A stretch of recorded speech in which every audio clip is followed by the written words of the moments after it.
안녕하세요. 이태리 사는 한국남자 잔입니다. 네, 사실 엊그저께까지만 해도 이탈리아의 감염자, 확진자 숫자가 점점 감소하는 추세였습니다. 근데 오늘 아침에 보니까 다시 3,000명대 이상으로 올라가게 되면서 완전 김 빠지는 일이 벌어졌죠. 근데 이게 참 다행이라고 해야 될진 모르겠지만 한 가지 진전되는 모습이 있다면은 이 사망자의 숫자는 계속해서 줄어들고 있습니다. 그리고 현재 붕괴되었던 이탈리아 의료가 조금씩 제 컨디션을 찾아가고 있는 모습이라 참 불행 중 다행인 것 같아요.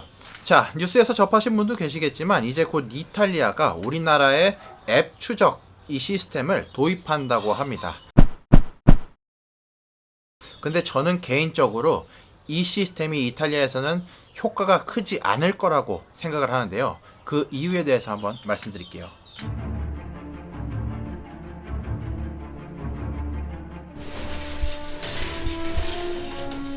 자, 지금 현재 우리나라 같은 경우는 이 감염자가 이동한 경로를 애플리케이션을 통해서 확인할 수도 있고 또 각 시마다 문자로 그렇게 알림을 주는 시스템으로 이 감염 속도를 어느 정도 통제하는 그런 모습을 볼 수가 있는데, 일단 말로 딱 들어봤을 땐 너무 좋은 시스템이에요. 앱을 통해 가지고 사람들이 이동한 경로를 알게 되고 그곳을 다들 피해 이 확산을 막겠다는 취지, 너무 좋죠.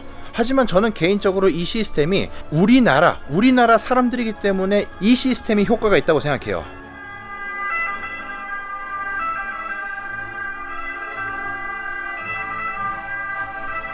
근데 또 중요한 게 우리나라 같은 경우는 이 모바일 기술이 엄청나게 발달되어 있습니다. 핸드폰 하나로 음식도 주문할 수 있고 인터넷 배킹, 모바일 쇼핑, 이 모든 것들을 핸드폰 하나로 다 할 수가 있어요. 근데 이 모두가 사용할 수 있다는 게 중요한 게 아니라 이 시스템이 얼마나 대중화됐냐가 중요한 겁니다. 우리나라에서는 사실 20살까지 갈 것도 없죠. 중학생, 고등학생만 돼도 핸드폰으로 모든 걸 다 해요. 그 정도로 이 핸드폰 시스템이 이 대중화가 굉장히 잘 돼 있습니다.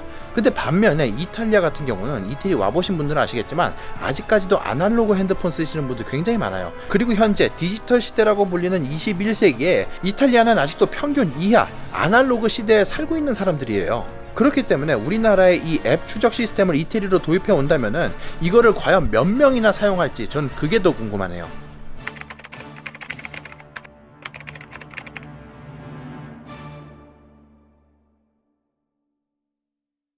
뭐 젊은 사람들이야 이 시스템을 어떻게든 찾아서 이용을 할 수 있겠지만은 나이 조금 있으신 분들이나 아니면 스마트폰을 갖고 있지 않은 분들은 참 이거를 어떻게 적용시키겠다는 건지 좀 저로선 이해가 안 가네요.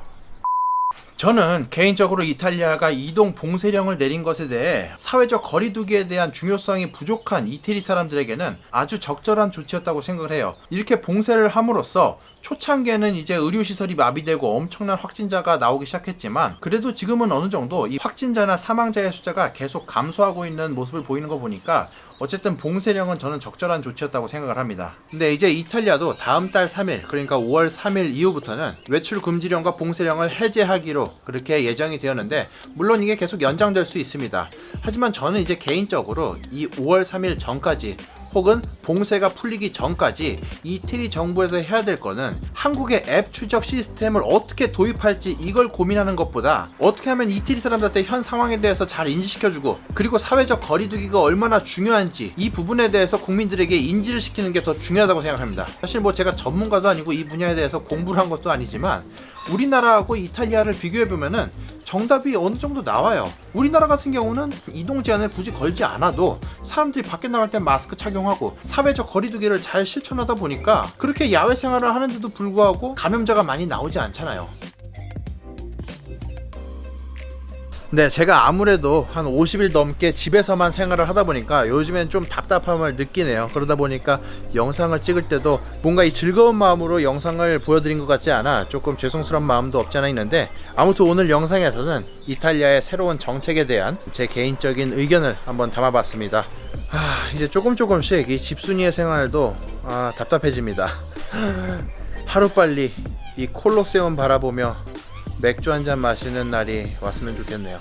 아무튼 제 오늘 영상은 여기까지고요. 다음 영상에 또 여러분들께 인사드리도록 하겠습니다. 네, 지금까지 이태리 사는 한국남자 잔이었습니다. 감사합니다.